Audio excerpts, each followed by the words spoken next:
नमस्कार, आप सभी देख रहे हैं न्यूज कैपिटल एक्सप्रेस। मैं हूं आपके साथ अंजलि त्यागी। आइए रुक करते हैं तमाम बड़ी खबरों की ओर। ऑल इंडिया मुस्लिम त्योहार कमेटी के बढ़ते कदम। भारतीय जनता पार्टी अल्पसंख्यक मोर्चा के प्रदेश एजाज खान ने मकबूल भाई शमशर हसन ने प्रदेश कार्यालय में बैठक कराया। सबको हिदायत देकर नारा दिया और कहा, अल्लाह के रसूल के वास्ते आ जाओ। सभी के रास्ते जिसका असर देखने को मिला, सबने अपने दिलों से बुराई निकालकर एक साथ जुलूस निकालने का फैसला किया। और वहीं ऑल इंडिया मुस्लिम त्योहार कमेटी के राष्ट्रीय अध्यक्ष दानिश खान ने बबलू सरकार को सबकी सहमति से एजाज खान की मकबूल खान शमशुल हसन की सहमति से आशिकाने हुसैन त्योहार कमेटी का प्रदेश अध्यक्ष घोषित किया। बहुत खुशी का दिन है कि हमारे बबलू भाई, क्योंकि मैं आज 4 साल से आशिकाने हुसैन सरगम एकता त्यौहार कमेटी का राष्ट्रीय अध्यक्ष के रूप में कार्यरत था, मगर कोई भी काम अकेला आदमी या कुछ जो लोग मिलकर नहीं कर सकते। किसी भी खैर के काम के लिए हमें एक टीम की ज़रूरत होती है। तो आज हमने हमारे बबलू भाई को मध्य प्रदेश का प्रदेश अध्यक्ष आशिकाने हुसैन कमेटी का नियुक्त किया है। और हमारी कमेटी हमेशा से भोपाल की जो गंगा जमुनी तहजीब है उसको बरकरार रखते हुए काम करती चली आ रही है। और हमारा आगे भी यही कोशिश होगी कि हम न केवल मुस्लिमों के जो पर्व हैं सिर्फ उसके लिए, बल्कि आगे भी जो हमने पहले भी कार्यक्रम किए हैं, आगे आने वाले समय भी जो हमारे अन्य मज़ाहिब के भाई हैं उनके जो त्यौहार आ रहे हैं उनमें आशिकाने हुसैन सरधर्म एकता त्यौहार कमेटी ऑल इंडिया मुस्लिम त्यौहार कमेटी बढ़ चढ़कर हिस्सा लेगी। इसी श्रृंखला में अभी जो गणेश चतुर्थी का पर्व आ रहा है उसका चल समारोह निकलेगा। तो इंशाअल्लाह आशिकाने हुसैन सरधर्म एकता त्यौहार कमेटी और ऑल इंडिया मुस्लिम त्यौहार कमेटी के संयुक्त तत्वाधान में मंच लगाकर उनका स्वागत इस्तकबाल किया जाए। शुक्रिया सभी, क्योंकि वक्त है अभी ईद मिलादुल नबी के प्रोग्राम में, लेकिन फिर भी मैं दिल की गहराइयों से सबको ईद मिलादुल नबी की दिल की गहराइयों से मुबारकबाद देता हूँ। और एक नारा था आज से 10 साल पहले मैंने दिया था कि आ जाओ सब एक रास्ते अल्लाह के रसूल के वास्ते। तो यकीनन और हमारे बीच में ऐसी सरपरस्ती और मैं तो कहूँगा इत्तेहाद मुस्लिमीन का जो खिताब से नवाजा जाना चाहिए तो हमारे एजाज खान साहब, क्योंकि इत्तेहाद का जो काम एजाज भाई बैठ के कर रहे हैं तो यकीनन अल्लाह देख रहा है। नियत साफ है तो इंशाल्लाह मंजिल सबकी आसान होती है। यही वजह थी कि आज हमने भाई के पीछे लगे थे, बहुत दिन से कोशिश की। आज अल्लाह ताला ने हम लोगों को सबको, मुझे ही नहीं आपको ही नहीं, तमाम उन लोगों को जो आशिकाने रसूल हैं उनको कामयाब किया। उनकी कामयाबी है कि आशिकाने रसूल को, जो अल्लाह के रसूल को चाहने वाले हैं, उनकी कामयाबी है। क्योंकि हम अल्लाह के रसूल के नाम से इकट्ठा हुए हैं और यहाँ आज यहाँ मौजूद हैं यकीनन अल्लाह के रसूल के नाम की वजह से। तो मैं तमाम लोगों को मुबारकबाद पेश करता हूँ कि आज जिस तरह की जिम्मेदारी हमारे बबलू मियाँ को एजाज भाई के माध्यम से, मकबूल भाई के ज़रिए, दानिश मियाँ के ज़रिए और तमाम इस कमेटी के ज़रिए जो जिम्मेदारी प्रदेश की दी गई है, तो यकीनन मैं बबलू मियाँ से ये उम्मीद ही नहीं, उनसे तवक्को उम्मीद करता हूँ कि यकीनन वो इस कमेटी के ज़रिए तमाम मध्य प्रदेश में एक परचम लहराने का काम करें। क्योंकि मेरा तो बचपन के साथ है, मैं बोलना तो नहीं चाहिए लेकिन मैं आज बहुत सारी बातें कह नहीं पाता, लेकिन एजाज भाई से एक वादा ज़रूर कर रहा हूँ, जब एजाज भाई मुझे अपनी तरफ आवाज़ देंगे तो यकीनन खुदा की कसम मैं नंगे पैर एजाज भाई की तरफ चलूँगा। जी अध्यक्ष, आज क्या है कि बड़ा अच्छा एक मसला दिन है कि ऑल इंडिया मुस्लिम त्यौहार कमेटी और आशिकाने हुसैन ये दोनों मिलकर भोपाल के गंगा जमुनी तहजीब को बरकरार रखते हुए जो हमारे यहाँ जो ईद मिलाद नबी का त्यौहार जो जलसा है, जुलूस निकाला जाता है, उसके लिए ये लोग मिलकर काम करेंगे और एक हैं और एक हो करेंगे। मुझे इन्होंने यहाँ बुलाया, मैं इनका शुक्रिया अदा करता हूँ। क्योंकि आज क्या है, हमारा सदस्यता पर्व भी चल रहा है, तो इसमें से हमारे साथियों ने भारतीय जनता पार्टी की सदस्यता भी ली है। तो मैं भी उनका शुक्रिया अदा करता हूँ और उम्मीद करता हूँ कि आप सब मिलकर काम करेंगे और इस गंगा जमुनी को आगे बढ़ाएंगे। इतना ही कहूँगा। केंद्रीय कृषि मंत्री शिवराज सिंह चौहान की कृषि और किसान कल्याण प्रधानमंत्री नरेंद्र मोदी की सर्वोच्च प्राथमिकता है। वहीं किसानों की सेवा हमारे लिए भगवान की पूजा है। पिछले दिनों मध्य प्रदेश के किसान चिंतित थे। सोयाबीन एमएसपी के नीचे बिक रहा था। पहले हमने महाराष्ट्र, कर्नाटक जैसे राज्यों को मिनिमम सपोर्ट प्राइस पर सोयाबीन की खरीदी की अनुमति दी थी। कल रात को ही मध्य प्रदेश सरकार का प्रस्ताव आया है। एमएसपी पर सोयाबीन की खरीदी का उस प्रस्ताव को हमने स्वीकृति दे दी है। मध्य प्रदेश के किसान भी चिंता न करें। सोयाबीन एमएसपी की जो दरें हैं उस पर खरीदा जाएगा। किसान के पसीने की पूरी कीमत दी जाएगी। मध्य प्रदेश में भी ये खरीदी होगी। प्रधानमंत्री श्रीमान नरेंद्र मोदी जी की सर्वोच्च प्राथमिकता है। किसानों की सेवा हमारे लिए भगवान की पूजा जैसी है। पिछले दिनों मध्य प्रदेश के किसान चिंतित थे। सोयाबीन एमएसपी के नीचे बिक रहा था। पहले हमने महाराष्ट्र, कर्नाटक जैसे राज्यों को मिनिमम सपोर्ट प्राइस पर सोयाबीन की खरीदी की अनुमति दी थी। कल रात को ही मध्य प्रदेश सरकार का प्रस्ताव आया है एमएसपी पर सोयाबीन की खरीदी का। उस प्रस्ताव को हमने स्वीकृति दे दी है। मध्य प्रदेश के किसान भी चिंता न करें। सोयाबीन एमएसपी की जो दरें हैं, जो एमएसपी है मिनिमम सपोर्ट प्राइस, उस पर खरीदा जाएगा। किसान के पसीने की पूरी कीमत दी जाएगी। मध्य प्रदेश में भी ये खरीदी होगी। जबलपुर जिला कलेक्टर ने गणेश विसर्जन को लेकर हिंदू धर्म के धर्मगुरुओं की एक बैठक बुलाई। इस बैठक में आगामी 17 सितंबर को अनंत चतुर्दशी को गणेश विसर्जन का शुभ मुहूर्त है। धर्मगुरुओं ने लोगों से आह्वान किया है कि वो शुभ मुहूर्त को ही भगवान गणेश का विसर्जन करें। भगवान गणेश का विसर्जन 10वें दिन ही करना चाहिए। 10वें दिन के बाद जो भी गणेश विसर्जन करता है उसे अनिष्ट होता है, ऐसा धर्मगुरुओं का कहना है। जिला कलेक्टर दीपक सक्सेना ने बताया कि गणेश विसर्जन का कार्यक्रम अनंत चतुर्दशी के बाद भी होता है। धर्मगुरु की राय के अनुसार अनंत चतुर्दशी के बाद श्राद्ध लग रहा है। संतों की राय उपरांत ये निर्णय लिया गया है कि अनंत चतुर्दशी को भी गणेश विसर्जन का कार्यक्रम किया जाए। इस बैठक में तमाम आला अधिकारियों के साथ पुलिस अधीक्षक आदित्य प्रताप सिंह मौजूद थे। जी महाराज जी। गणेश उत्सव प्रकृति का पर्व है और एक गणेश नवरात्र के रूप में हम सब मानते हैं। जिस तरह से प्रतिपदा से लेकर दसवीं पर्यंत तक भगवान की पूजा होती है, दसवीं को ही सभी लोगों को 10 दिन का जो पर्व है अनंत चतुर्दशी के दिन ही इसको विसर्जन करना चाहिए। इसके अतिरिक्त एक भी दिन नहीं बढ़ना चाहिए। यदि बढ़ते हैं लोग तो उसमें दोष लगता है। सर देखा जाता है कि लेकिन फिर भी लोग विसर्जन के 4-4, 5-5 दिन भी विसर्जन करते हैं। ऐसा करते हैं लोग, तो क्या उनके जो लोग ऐसा करते हैं तो उसमें अनिष्ट की आशंका रहती है। गणेश विसर्जन 17 सितंबर को आयोजित है। अभी जब शहर शांति समिति की बैठक हमने ली थी, उस बैठक में ये वाला तथ्य सामने आया था कि 17 तारीख के आगे भी 20-21 तारीख तक हमारे यहाँ विसर्जन चलता रहता है, अगले 3-4 दिनों तक। तो हमने माननीय साधु संतों को आज आमंत्रित करके उनके विचार जाने इस बारे में। शास्त्रोक्त परंपरा क्या है, शास्त्र में क्या लिखा है, उसके बारे में उनसे जानकारी चाहिए। सभी लोगों ने एक मत से एक बात कही कि श्राद्ध पक्ष में विसर्जन का कार्य नहीं होना चाहिए। तो आज हमको जो गाइडेंस मिला है, इस गाइडेंस को हम समाज तक पहुँचाएँगे। लोगों से अपेक्षा ही करेंगे कि जो माननीय साधु संतों ने एक दिशा निर्देश दिया, एक मार्गदर्शन दिया है, उसके अनुरूप विसर्जन की कार्रवाई करें। तो जो अनंत चतुर्दशी का दिन है, सभी नागरिकों से और जो भी लोग इसमें पार्टिसिपेट कर रहे हैं उनसे मेरी अपेक्षा यही रहेगी कि साधु संतों के मार्गदर्शन का पालन करें और जो भी विसर्जन की कार्रवाइयाँ हैं वो 17 दिसंबर को अनंत चतुर्दशी के दिन 17 सितंबर को पूरी। 3 मौतों के जिम्मेदार भाजपा नेता के भाई की गुंडई, गवाहों ने लगाए बंदूक की नोक पर बयान बदलवाने के आरोप। बीते दिनों जबलपुर में हुए अवैध रेत खनन में 3 लोगों की मौत में आरोपी भाजपा नेता अंकित तिवारी के भाई कान्हा तिवारी और उसके साथियों पर अपने भाई के द्वारा किए गए अपराध के गवाहों को बंदूक की नोक पर अगवा करने और जबरदस्ती बयान बदलने के लिए मजबूर करने का आरोप लगाया गया है। किस मामले में आरोपी हैं भाजपा नेता? मामला 5 जून 2024 का है, जिसमें जबलपुर की सिहोरा तहसील के अंतर्गत आने वाली कटरा खमरिया ग्राम पंचायत में वने नदी पर हो रहे अवैध रेत खनन का है, जिसमें अवैध रूप से रेत खनन करवाने पर खदान खिसक जाने से 3 मजदूरों की मौत और 3 लोग गंभीर रूप से घायल हो गए थे। ये अवैध खनन सिहोरा के भाजपा मंडल अध्यक्ष अंकित तिवारी और उसके साथियों के द्वारा करवाया जा रहा था। इस मामले में गोसलपुर थाने में मामला पंजीकृत किया गया था। उक्त मामले में भाजपा नेता अंकित तिवारी के भाई के द्वारा बंदूक की नोक पर अपने भाई के खिलाफ दिए बयानों को बदलने के लिए मजबूर किया गया था। इस अपराध के लिए आज पुलिस अधीक्षक जबलपुर को आवेदन देकर मामले में गंभीरता से जांच करने की मांग की गई। इलाज कराने के बहाने अगवा किए गए गवाह।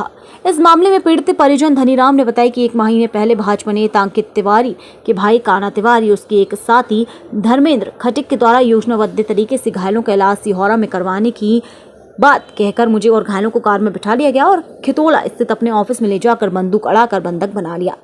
सर पर बंदूक रखकर घायलों से बयान बदलवाने के लिए रची साजिश। मामले में पीड़ित धनीराम ने बताया कि मुझे अपने ऑफिस में बंधक बनाकर रखा और मेरे सिर पर पिस्तौल रखकर मेरे परिवारजनों को अपने बयान बदलने के लिए मजबूर किया गया। उसके बाद मेरे परिवारजनों को जो इस दुर्घटना में घायल हुए थे उनको ऑटो में बिठाकर सिहोरा एसडीओपी कार्यालय ले जाया गया, जहां उनसे अपने भाई अंकित तिवारी के पक्ष में बयान दिलवाए गए, जिसमें एसडीओपी सिहोरा के द्वारा चश्मदीदों की गवाही के आधार पर अंकित तिवारी का नाम एफआईआर से अलग कर दिया गया। मामले में जांच के लिए पुलिस अधीक्षक को दिया आवेदन। आज पुलिस अधीक्षक जबलपुर को आवेदन देकर मामले को गंभीरता से लेते हुए आरोपी अंकित तिवारी का नाम फिर से एफआईआर में जोड़ने और कान्हा तिवारी एवं उसके साथियों के द्वारा साक्ष्य मिटाने एवं परिजन धनीराम को बंधक बनाने का प्रकरण दर्ज किए जाने और मामले की जांच आईपीएस अधिकारी से करवाने तथा परिजनों की सुरक्षा व्यवस्था करने की मांग की गई है। क्या हुआ है, यहाँ पर आए हैं? हमारे यहाँ नदी है, वहाँ रेत की खदान लगाई गई अवैध रूप पे और उस रेत पे 3 लोगों की मौत भी हो गई और शासन से कोई मदद नहीं मिल रही, इसलिए हम लोग एसपी ऑफिस आए थे और 3 घायल भी हैं अभी भी, तो ना ही तो कोई मदद मिल रही किसी प्रकार की प्रशासन से। और जो जब्ती हुआ माल था वो अभी भी अवैध रूप से उठाया जा रहा है माल और प्रशासन कोई मदद नहीं दे रहा है, हमारी कोई साथ नहीं दे रहा है। मैंने स्वयं, जिसमें जितेंद्र खटीक बोल रहा हूँ, 100 नंबर पर डायल किया, ऊपर से कॉल भी आते हैं थानों में, तो वहाँ से किसी प्रकार की कोई सुनाई नहीं है। हमारे यहाँ से कटरा से रिंकू है, पवन गुप्ता जी अभी जो उनकी गाड़ी माल उठा रही हैं और जो भी जब्ती माल था कम से कम 300-450 ट्राली जो भी माल था वो सारा माल उठा लिया गया है और प्रशासन कुछ नहीं कर पा रहा है। अब बताइए हम लोग ये घटना कहाँ की थी? ये सिहुरा तहसील कटरा खमरिया पंचायत है, हमारी खमरिया कटरा पंचायत जी। ये अवैध खदान की शिकायत जो है आपने पहले भी किया था? जी, इसके पहले भी जानकारी और फिर वहाँ पर रॉयल्टी भी कटती थी, तो वो ऐसे अवैध रूप से ही रॉयल्टी काटी जा रही है। कितने लोगों की मौत हुई थी? जी, 3 लोगों की मौत हुई है और 3 लोग अभी भी घायल। उसमें एक राजकुमार खटीक, मुकेश बैन और उसकी मम्मी थी, क्या नाम था उनकी मम्मी, वो भी बैन ही है। तो मौत कैसे हुई थी, क्या कारण था? जी, वो खदान भिसक जाने से उनकी मौत हो गई। तो वो वहाँ पे क्या करने गए थे? वो रेत निकाल रहे थे, मजदूरी कर रहे थे। अच्छा, वो वहीं पे काम करते थे? जी। तो उस पर हर्जाना वगैरह आप लोगों को कुछ भी नहीं मिला?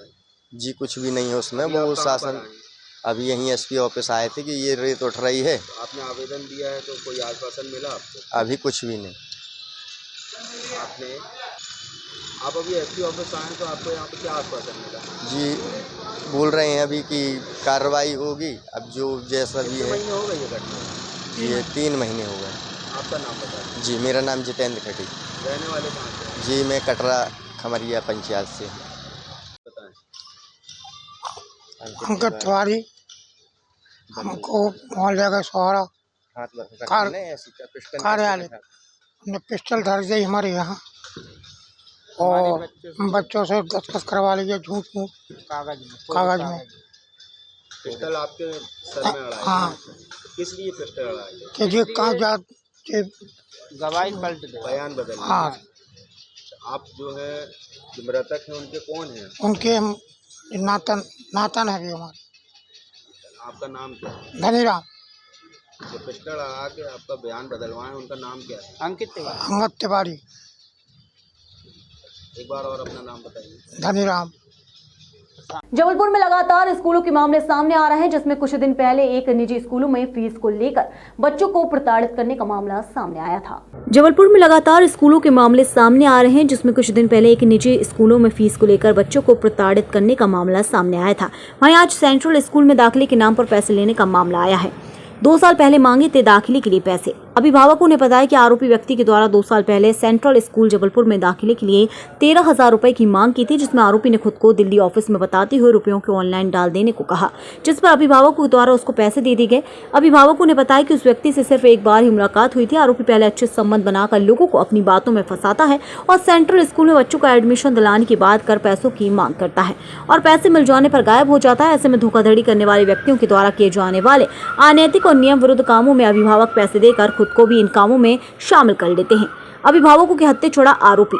पिछले 2 साल से गायब आरोपी हिमांशु शर्मा मिलोनीगंज का रहने वाला है और गंजीपुरा में एक दुकान को संचालित करता है।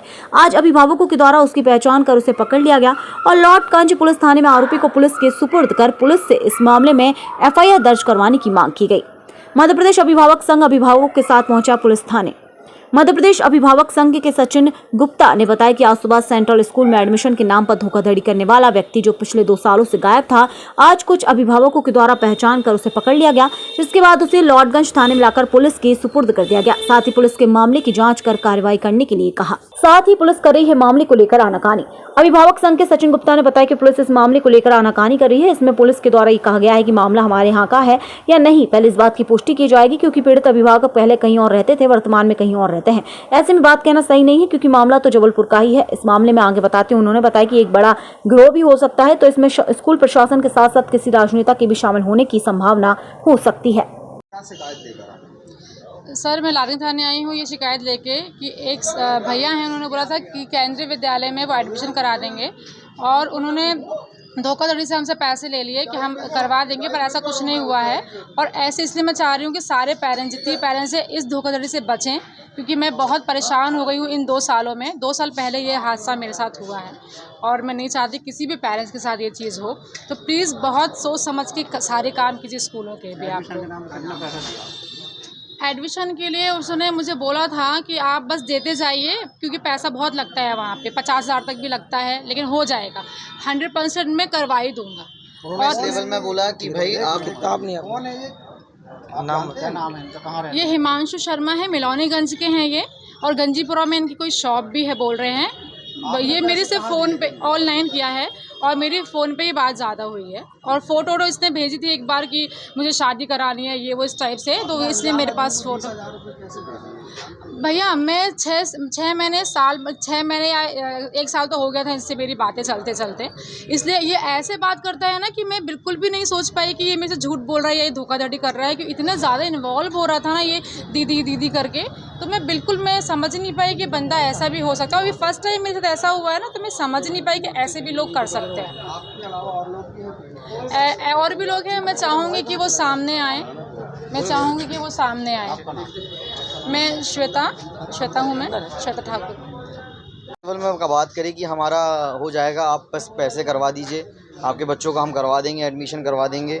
और एक बार इन्होंने मुलाकात भी करी, फिर एक बार ये बोलते हैं हम दिल्ली ऑफिस में बैठे हुए हैं और आप बस पैसे ट्रांसफ़र कर दो, हम आपका तुरंत एडमिशन करवा देंगे। ये लगभग 2 साल पहले की बात है। और आपसे कितने पैसे? 13,000 रुपये लिया था इन्होंने हमसे, स्कूल में एडमिशन केंद्रीय विद्यालय के नाम से। आपका नाम? अखिलेश कुमार बोल रहा हूँ।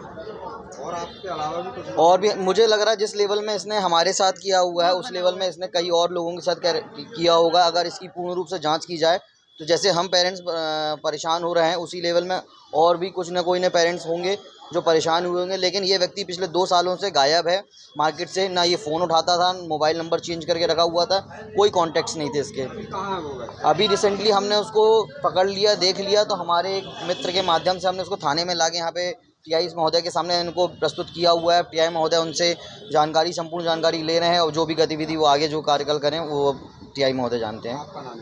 अखिलेश कुमार। नागदा के आज बीजेपी के युवा नेता लखन गुर्जर ने महावली हनुमान व्यायामशाला के पहलवानों को टी-शर्ट और व्यायामशाला में काम आने वाले अस्त्र वितरित किए। व्यायामशाला द्वारा नगर में निकलने वाली ढोल 11 पर झांकी में व्यायामशाला की ओर से आयोजन किया जाएगा, जिसके बाद सभी पहलवानों की ओर से धन्यवाद दिया गया।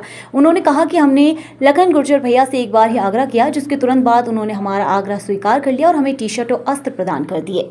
दादा द्वारा हमें श्री महावली हनुमान व्यायामशाला जो दवामी समाज के उसमें है आती है, तो आज हमने दादा से निवेदन किया था कि हमें टी शर्ट और शस्त्र की आवश्यकता है, तो दादा ने हमें शस्त्र और टी शर्ट दोनों वितरित किए हैं।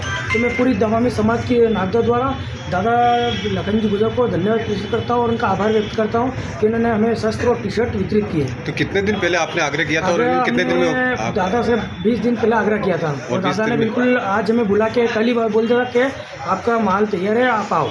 अच्छा, तो ये अभी ढोल 11 पे आप लोग जो झांकी निकलती है उसके साथ में आपका जो कर्तव्य रहेगा, तो पहली बार रहेगा या फिर? ये हमारा प्रथम वर्ष है और प्रथम सबसे बड़ा सहयोग हमारा दादा का ही है। अच्छा, तो लखन जी गुर्जर की तरफ से बहुत बहुत आपको मतलब वो दिया गया है? हाँ, बहुत मतलब सहयोग आप पर मतलब बहुत ज़्यादा ही सहयोग मिला दादा का हमें। अगर हम यूँ मानी जाए तो पहले हमने दादा को बोला, दादा में ऐसी बात है, तो दादा ने बोला आप करो, मैं हूँ आपके साथ, तो दादा ने वैसे ही सहयोग किया है। शस्त्र भी 11,000 के शस्त्र इन्होंने हमें प्रेषित किए हैं, प्लस 250 टी शर्ट में इन्होंने प्रेषित किए, आज टी शर्ट भी हमें वितरित किए हैं। तो दादा का हम सभी मिलकर हमारी समाज की तरफ से बहुत बहुत धन्यवाद देना चाहते हैं। अखिल भारतीय धार्मिक समाज में अखाड़ा इस पहले वर्ष निकाल रहे हैं। इन्होंने आग्रह किया था कि हमें टी शर्ट और शस्त्र दिए जाए। हमने शस्त्र भी दिए हैं। टी शर्ट श्री महाबली व्यायामशाला इन सभी युवाओं को मैं अपनी योग्यता प्रदर्शित करने के लिए बहुत बहुत बधाई शुभकामना देता हूँ। उनके उज्ज्वल भविष्य की कामना करता हूँ। ये हर साल अपना योग्यता प्रतिभा दिखाए और पूरे मार्केट में ढोल 11 के दिन उनकी झांकी के साथ निकलेगी। उनके आगे भविष्य के लिए बहुत कामना करता हूँ। बहुत बहुत धन्यवाद। आज की तरफ से बड़ा भाई साहब लखन दादा दयालु को बहुत बहुत धन्यवाद। इनके द्वारा हमारे प्रथम बार श्री महाबली हनुमान व्यायामशाला का आयोजन किया जा रहा है। दादा के द्वारा टी शर्ट वितरित की गई, प्लस बच्चों को शस्त्र सीखने के लिए भी 11,000 रुपये दादा के द्वारा वितरित किए गए। अखिल भारतीय तमाम समाज इनका हमेशा ऋणी रहेगा। धन्यवाद। जय जय श्री राम।